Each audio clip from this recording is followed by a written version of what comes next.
এবার গরমকে সঙ্গে করে ভয়ানক গতিতে এগিয়ে আসছে ভারী বৃষ্টি। গত কয়েকদিন পরিষ্কার আকাশে দিন কাটলেও এবার কিন্তু কালো মেঘ ঘনিয়ে আসছে বাংলার বুকে। কিন্তু ঠিক কোন এলাকায় কালো মেঘ ঘনিয়ে আসবে এবং কোন দিকে বা বৃষ্টির দেখা মিলবে তা নিয়ে এই ভিডিওতে বিস্তারিতভাবে জানিয়ে দেব। আপনি ভিডিওটি অবশ্যই শেষ পর্যন্ত দেখবেন। ভিডিওটি ভালো লাগলে লাইক করবেন। আর এই রকমই লেটেস্ট হেল্পফুল ভিডিওগুলি সবার প্রথম দেখার জন্য আমাদের চ্যানেলটিকে সাবস্ক্রাইব করে পাশের বেল আইকনটি বাজিয়ে দেবেন। চলুন এক নজরে দেখে নেওয়া যাক। বজ্রবিদ্যুৎ সহ বৃষ্টি হবে দক্ষিণবঙ্গের এই 6 জেলায়। কবে বৃষ্টি নামবে কলকাতায়? তীব্র দাবদাহে এখন জ্বলছে সমগ্র রাজ্য। দুপুর 12টার পর এখন ঘর থেকে বেরোনো মুশকিল হয়ে গেছে। তাপমাত্রার পারদ 43 ডিগ্রি ছুঁয়েছে। বিশেষজ্ঞরা দৈনন্দিন হিট ওয়েভের সতর্কতা জানাচ্ছে। আলিপুর আবহাওয়া দফতর পূর্বাভাস অনুযায়ী দক্ষিণবঙ্গের বিভিন্ন জেলায় তীব্র তাপপ্রবাহ অব্যাহত থাকবে।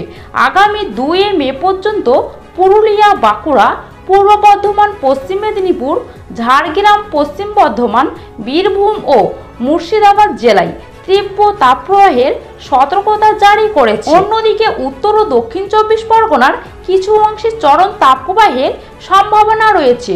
কলকাতা সহ বাকি দক্ষিণবঙ্গের জেলায় তাপপ্রবাহের সতর্কতা শনিবার পর্যন্ত বহাল থাকবে।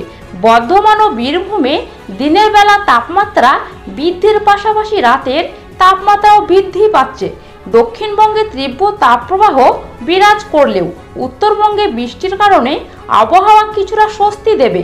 উত্তরবঙ্গে বৃষ্টি অব্যাহত রয়েছে এবং আগামী কয়েকদিন ধরে বৃষ্টিপাতের সম্ভাবনা রয়েছে। দার্জিলিং ও কালিম্পংয়ে আগামী 5 দিন বৃষ্টি হবে। আগামী কাল থেকে কোচবিহার ও জলপাইগুড়িতে আগামী 2-3 দিন বৃষ্টি হবে।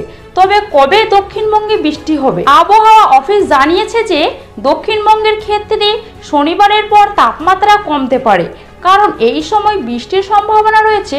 সেই সঙ্গে উত্তরে হাওয়া বইবে, যা পশ্চিমে হাওয়ার দাপটে কমাবে। রবিবার বৃষ্টি হওয়ার সম্ভাবনা রয়েছে পূর্ব মেদিনীপুর, উত্তর ও দক্ষিণ 24 পরগনা, মুর্শিদাবাদ, নদিয়া এবং বীরভূমে। বজ্রবিদ্যুৎ সহ বৃষ্টি হবে কলকাতাতে।